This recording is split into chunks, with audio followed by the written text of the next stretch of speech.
Cooking with প্রকৃতিতে আপনাদের সবাইকে স্বাগত। আমি প্রকৃতি চলে এসেছি আরেকটি নতুন রেসিপি নিয়ে। আজ আমি বানাবো পটলের দোরমা, কিন্তু পটলের দোরমাটা হবে একটু অন্য টাইপের। এখানে আমি পটল চেঁচে নিয়েছি, আর পটলটা আমি কি করেছি, মাঝখান থেকে এইভাবে চিড়ে ভেতরের যে বীজগুলো থাকে সেগুলো বার করে নিয়েছি। এইভাবে আমি সবগুলো পটলই চেঁচে বীজগুলো বার করে নিয়েছি। তাহলে এবার আমি রান্নাটা শুরু করছি। এখানে আমি 1 টেবিল চামচের মতো সর্ষের তেল নিয়ে নিয়েছি, আর রান্নাটা সর্ষের তেলেই হবে। এখানে আমি জিরা দিয়ে দিলাম 1/2 টিস্পুন, হিং একটু নাড়িয়ে নিলাম। এখানে আমি 3 টেবিল স্পুন নিয়েছিলাম বেসন, সেই বেসনটাও দিয়ে দেব। গ্যাসের ফ্লেমটা একদম লো রাখবো, হালকাভাবে আমি ভেজে নেব। বেসনটা ভালোভাবে ভাজতে হবে যাতে সুন্দর করে একটা গন্ধ বের হয়। আমি যে পটলগুলো কুড়ে নিয়েছিলাম সেখান থেকে অল্প পটলের বীজ আমি এর মধ্যে দিয়ে দিলাম, একটু ভালোভাবে নাড়িয়ে নিচ্ছি। এবার আমি এর মধ্যে দেব 2 চামচ মৌরি গুঁড়ো। আমি মৌরিটা ভালো করে খোলা কড়াইয়ে ভেজে নিয়েছি, তারপরে গুঁড়ো করে নিয়েছি। 1 চামচ জিরে ধনে গুঁড়ো, 1/2 চামচ হলুদ গুঁড়ো, 1 চামচ কাশ্মীরি লঙ্কার গুঁড়ো। ভালোভাবে আমি মিশিয়ে নিচ্ছি। গ্যাসের ফ্লেমটা লো করে আমি ভালোভাবে এটা ভেজে নিচ্ছি। দিয়ে দিচ্ছি স্বাদ অনুসারে লবণ, 1/2 চামচ চিনি, 1/4 টিস্পুন দিয়ে দিলাম গরম মশলা, লঙ্কা কুচি, 1 চামচ আদা। এবার ভালোভাবে মিশিয়ে নিচ্ছি।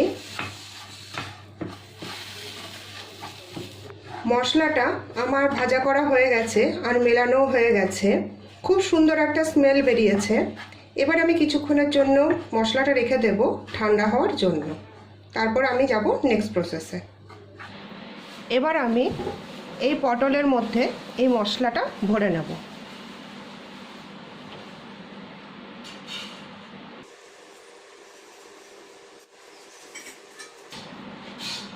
আমার একটা পটলের ভেতরে মশলা ভরা হয়ে গেছে।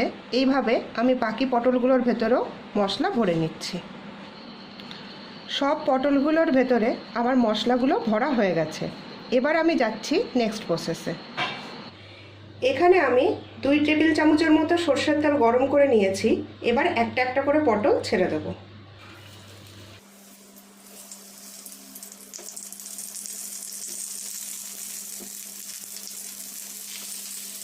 আমি মশলার মুখগুলো উপর দিক করে দিলাম, নাহলে প্রথমে সব বেরিয়ে যাবে।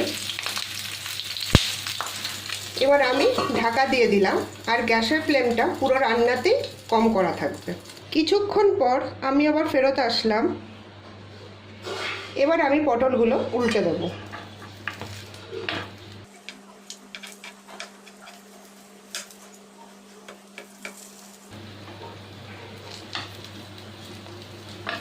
আবার আমি গ্যাসের ফ্লেমটা লো করে ঢাকা দিয়ে কিছুক্ষণের জন্য রেখে দেবো। কিছুক্ষণ পর আমি আবার ফেরত আসলাম। পটলটা সেদ্ধ হয়ে গেছে।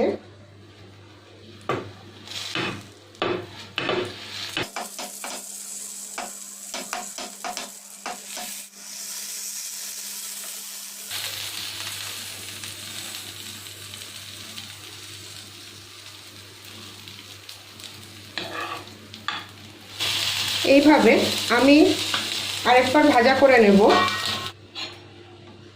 আবার আমি ঘুরিয়ে দিচ্ছি, আর গ্যাসটা কিন্তু একদম লো ফ্লেমেই করবেন, নাহলে মশলাগুলো পুড়ে যাবে। এবার আমি এর ওপরে যে মশলাটা আমার বেঁচে গেছিলো, মানে পটলের ভেতরে যে মশলাটা দিয়েছিলাম, সেই মশলাটা দিয়ে দেব।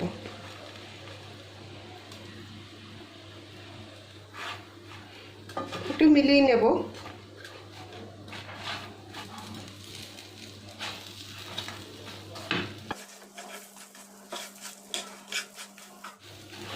মশলার সাথে পটলগুলো ভালোভাবে মিশিয়ে নিচ্ছি। ওপর দিয়ে আমি তেল দিয়ে দেবো। তেলটা মনে হচ্ছে আমার কম হয়েছে।